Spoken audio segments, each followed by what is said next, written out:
مشق کے سوال نمبر 8 کی طرف بڑھتے ہیں۔ کچھ لفظ دیے گئے ہیں اور ہمیں یہ کہا گیا ہے کہ ان پہ اعراب لگانے ہیں۔ تو یہ سوال تقریباً جو ہے چیپٹروں میں ریپیٹ ہوتا ہے اور یہ بڑا اہم سوال ہوتا ہے، بچوں کو بڑی مدد ملتی ہے اس سے الفاظ کو درست طریقے سے ادا کرنے میں۔ تو آئیے دیکھتے ہیں کہ کون سے لفظ جو ہیں وہ اعراب کے لیے ہمیں کہا گیا ہے۔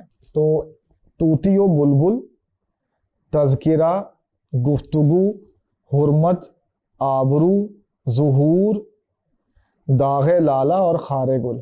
تو جیسا کہ ہم آپ کو پہلے بھی کہتے ہیں کہ اعراب والے سوالات کو کس طرح حل کرنا ہے، بڑے بڑے حروف میں آپ ان الفاظ کو لکھ لیں گے فاصلے سے، تاکہ خود آپ بھی جب پیپر کی تیاری کر رہے ہوں یا اگر ابھی آپ پیپر کی تیاری کر رہے ہیں تو اس وقت بھی آپ کو مدد ملے، آپ کے استاد بھی اس کو دیکھ کے سمجھ سکیں، آپ کے جو کلاس فیلو ہیں وہ بھی آپ کی کاپی سے مدد لے سکیں، اور اگر پیپر میں یہ آتے ہیں اعراب تو آپ وہاں بھی صاف ستھرے انداز میں ان کو درج کر سکیں، اعراب لگا سکیں۔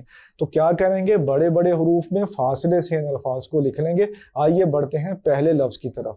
تو پہلا لفظ جو ہے طوطی و بلبل، توئے پہ آپ پیش واؤ جو ہے ساکن ہے، پھر توئے کے نیچے زیر، اس کے بعد آپ بے پر پیش لگائیں گے، لام ساکن، پھر بے پر پیش اور لام ساکن، اور طوطی کی جو چھوٹی یہ ہے ادھر آپ ساکن لگا دیں گے۔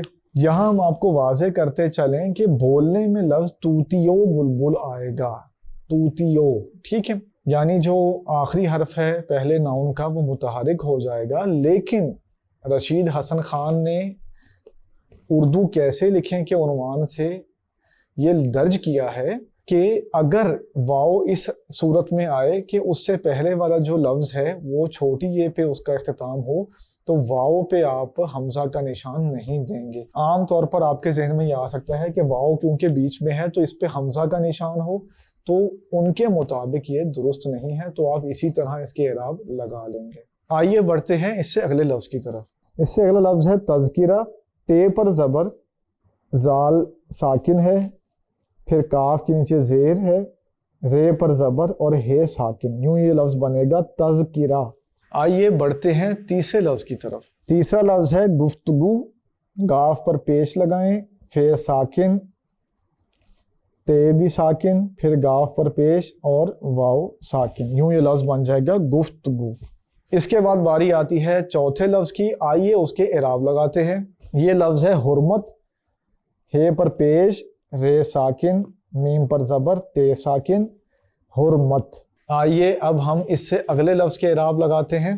یہ لفظ ہے آبرو، تو الف پہ تو مد موجود ہے اور وہ آواز جو ہے آپ کو پتہ ہے کہ کون سی آواز اس سے پیدا ہو رہی ہے، پھر بے کو آپ ساکن کر دیں گے، رے پر پیش اور واؤ ساکن، یوں یہ لفظ بنے گا آبرو۔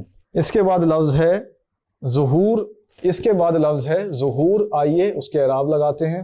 تو آپ زوئے پر پیش، ہے پر پیش، واؤ ساکن اور رے ساکن، یوں یہ لفظ بن جائے گا ظہور۔ چلی سمت غیب سے کیا ہوا کہ چمن ظہور کا جل گیا۔